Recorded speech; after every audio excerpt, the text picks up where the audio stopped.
we have all kinds of people up here, and I get to talk to all kinds of people. But whenever I sit across from somebody who has put on the uniform and served, I feel like I don't belong in the same studio. But when you hear the story we are about to tell of Sergeant First Class Joe Kapacziewski, you're going to be just you probably heard it because it's a well-known story, but it's now all put together in a book called Back in the Fight.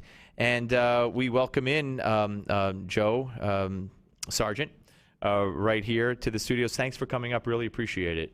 Thanks for having me out. Okay, I'm going to move that a little bit closer to you. Yeah, and I'm just going to let's take the folks back, because you became the first amputee in Rangers history to return to combat. Yes, sir. After losing a limb. And why don't we start, maybe not at the beginning, but why? What made you want to go back?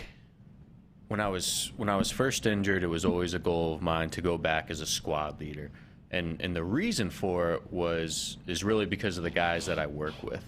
I work with guys that volunteer to come into the Army, they volunteer to go to airborne school, and then they volunteer for service within the Ranger Regiment. So we're all there for the right reasons, and we really enjoy what we do. And it's all about the guy to your left and the guy to your right, and accomplishing the mission that we're set out to do and being successful at it. And at the end of the day, all of the Rangers within the 75th Ranger Regiment can look themselves in the mirror and be proud of what they've done. Okay, and so you wanted to get back to that. I mean, to rejoin your comrades, your brothers, correct? Absolutely. And it's for people on the outside looking in, they think it's sort of crazy, but until you've been in charge and led Rangers, there's really nothing like it. Well, I don't think it's crazy. I admire it. I just was going to ask you: did people around you encourage you or think you were crazy? And I'm sure it varied. Talk about family. Talk about comrades. What were the opinions? A little bit of everything. I'm very fortunate. I've had a great support structure around me, starting with my wife and my family, and then all the guys that I grew up serving with, and some higher up leadership, and half of them thought it was admirable, and half of them thought it was absolutely crazy.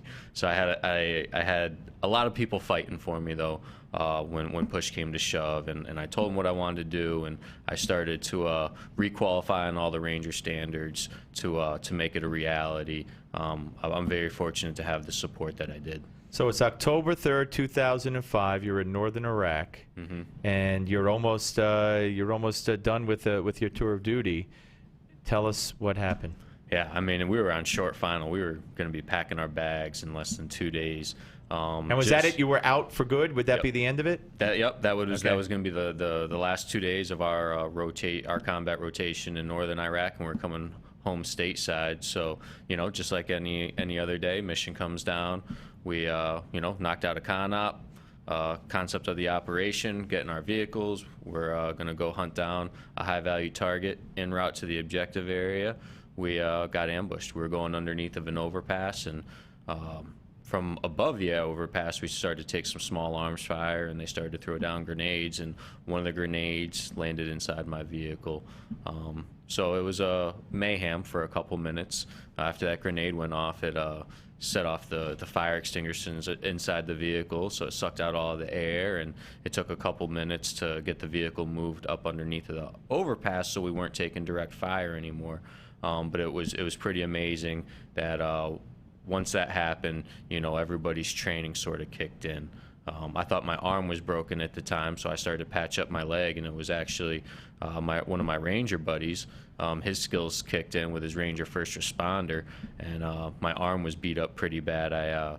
My brachial artery and my median nerve were severed, and he put a pressure dressing on my arm, which ultimately saved my life. Wow, that is incredible. Okay, so you get back eventually, I guess, stateside, and your recovery period. What's going through your mind while you're recovering? I mean, when does the decision or the inkling of the idea come that I'm going to get better here and I'm going to go back? I tried to save my leg for almost 18 months. I thought I'd be up at Walter Reed Army Medical Center for a couple months. They'd patch up my leg, and I thought I was going to make the next rotation in 6 months. Unfortunately, that wasn't the case.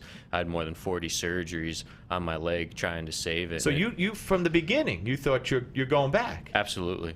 Yeah, that's just sort of the mentality that we've always had Right. within the Ranger Well, you Regiment. think that's not unique to you? You think any other? I mean, then, with all due respect to the Rangers, this isn't to diminish them. Nonetheless, you're the first one. But I feel like everything sort of fell into place for me. There's definitely guys out there that want to but can't. that could Right. be in that position, and I think most injured veterans in some capacity would like to go back and would like to continue to serve. When I visit Walter Reed and Brooke Army Medical Center, there's a desire within a lot of the nation's warriors that have been hurt that want to go back, want to serve with their comrades. They want to continue to deploy. Fortunately, my injuries weren't as grave as theirs. And, some guys just physically aren't able to do it. And your book details from start to finish everything that's that involved. And then, of course, when you go back, how are you welcomed back? And how? What about anybody who was hurt in a situation, no matter what the situation, you're walking right back into the to the lion's den, so to speak. What's going through your mind? Do you fear that something else is going to happen, or you can't think that way as a Ranger? You can't really think that way as a Ranger. But there's got to be a but. But there always is. Sure. I mean, there's always a worst case scenario, but we feel like the realistic training that we do makes us proficient at the job that we need to do while we're overseas. And, the Ranger Regiment is the Army's premier force to conduct direct action raids. So we train a lot on it, and we're really good at it. I have a first sergeant that used to say, with those precision raids that we do, we can be the scalpel or we can be the sledgehammer, and that's how it is. We train for all sorts of variants on the type of mission, and we're fully capable of carrying it out. This is just an incredible story of heroism and bravery and fortitude and determination, and it's all documented. I'm going to hold the book up for people to see. Back in the Fight, and it's Sergeant First Class Joe Kapacziewski, and it's more complicated to spell than it is to say. Thank goodness for that. Let me ask you before I let you go. You get political at all? You follow what goes on? I mean, I know the rules of engagement are so prohibitive, and you hear about it coming out of Afghanistan. I'm not sure how it related to you in Iraq, but of course now with Benghazi and 4 Americans dead, including an ambassador, and people were told to stand down, and nobody really knows who was responsible. You're now, having done what you've done and made such sacrifice. When you hear about everything that's going on, what do you think about that? To me, it's very unfortunate. I've always been in a situation where the rules of engagement have always been on my side, and the rules of engagement are really there to protect the soldier. And I've never had an issue with the rules of engagement. I think it's very, very unfortunate what happened in Benghazi, and I think just like all the other Americans out there, I think people want closure and need closure and need to know exactly how it went down and who is responsible for that. And the book, you put the book together. The book is what do you want people to learn from reading your story? I would really like to motivate people and maybe inspire them. When I agreed to do the book, it was with the idea of getting it into the hands of soldiers. Well, you go to Walter Reed. You alluded to that before. You visit the wounded very often. I do. I get my legs, my prosthetic legs, made out at the Center for Intrepid at Brooke Army Medical Center. So when I go out there, I'm able to talk to the guys, and when I get up to Washington, D.C., I go by the hospital and talk to guys there. And it's to motivate and inspire them. And it's also for some of the spouses and the wives out there. My wife, Kimberly, has 6 or 7 chapters in there as well, and she sort of tells her perspective of what I was going through. Which is very, very important and very telling, yeah. Very, very important. Sometimes unfortunately, the women and spouses get overlooked, and they're just as resilient as the guys that come back with scars. Yeah, absolutely. Well, listen, as I know you know, it is such an honor and a pleasure to meet you, and you're a true American hero, and I know some people don't like to hear that, but you are, and God bless you for serving our country, and I'm glad you're okay, and I'm glad you wrote this book. And everybody, Back in the Fight, available wherever fine books are sold, and it's Sergeant First Class Joe Kapacziewski, and thank you, sir. I appreciate it. All right, we're coming back, ladies and gentlemen. Don't go away. More of the Steve Malzberg Show. The Steve Malzberg Show.